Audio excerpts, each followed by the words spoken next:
ओम शांति 16/12/2022। आज की मुरली चिंतन। बाप और चक्कर को याद करेंगे तो हम एवर निरोगी बन जाएंगे। बाप डायरेक्ट आकर हमारी प्रारब्ध बनाने के लिए हमें राय देते हैं कि सुदामा मिसल भविष्य की प्रारब्ध बनानी है। तो सुदामा ने कैसे बनाई थी? सुदामा ने क्या किया था? एक मुट्ठी चावल दान दिए थे। तो हमें भी जो भी हम दे सकते हैं थोड़ा दान, चाहे ईश्वर ज्ञान का दान, चाहे धन का दान, चाहे मन का दान।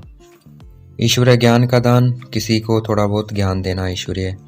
धन का दान, इस ईश्वरीय यज्ञ में थोड़ा बहुत धन दान देना। मन का दान, मनसा सेवा करना।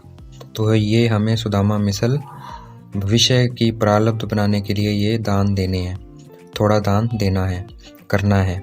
हॉस्पिटल कम कॉलेज खोलने हैं जिससे बहुतों का कल्याण और श्रीमत पर हमेशा चलना है। सतयुग में भारत पावन था, पावन ग्रस्त धर्म था, इस समय पतित ग्रस्त है।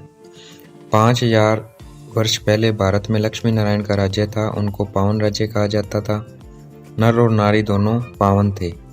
जप तप आदि करना, वेद अध्ययन करना, ये सब भक्ति हैं।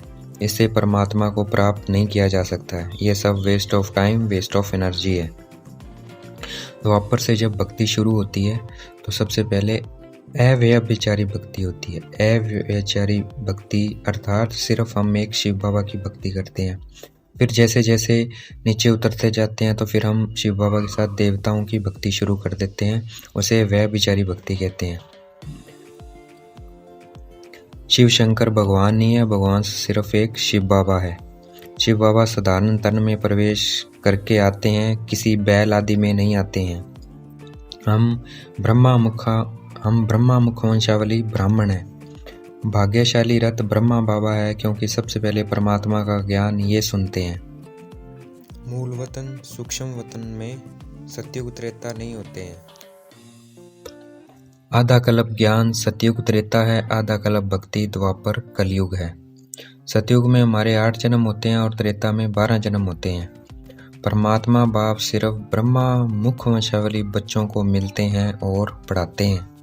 परमात्मा को निरंतर याद करना, इसको योग अग्नि कहते हैं, जिससे पाप भस्म होते हैं। परमात्मा बाप को हम निरंतर याद करेंगे तो निरोगी बन जाएंगे। शिव बाबा को रोज 5-10 मिनट याद करते करते याद के चार्ट को 8 घंटे तक पहुंचाना है। हमें विराट स्वरूप चक्कर, झाड़ और बीज को याद करना है।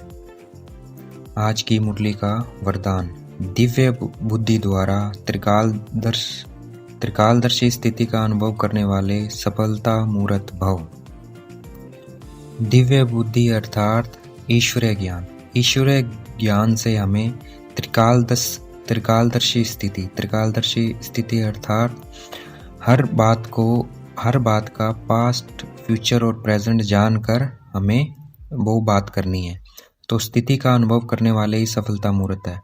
अगर हम ईश्वरीय ज्ञान के थ्रू हर बात को तीनों काल जानकर करेंगे तो हमें सफलता जरूर मिलेगी। आज की मुरली का स्लोगन। यथार्थ निर्णय देना है तो रूहानी फकूर नशे द्वारा बेफिक्र स्थिति में स्थित रहो। यथार्थ निर्णय देना है तो रूहानी नशे द्वारा बेफिक्र स्थिति में स्थित रहो।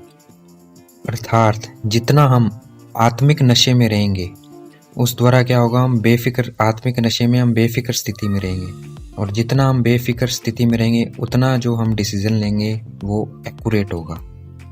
अच्छा, ओम शांति। शुक्रिया मीठे बाबा, शुक्रिया।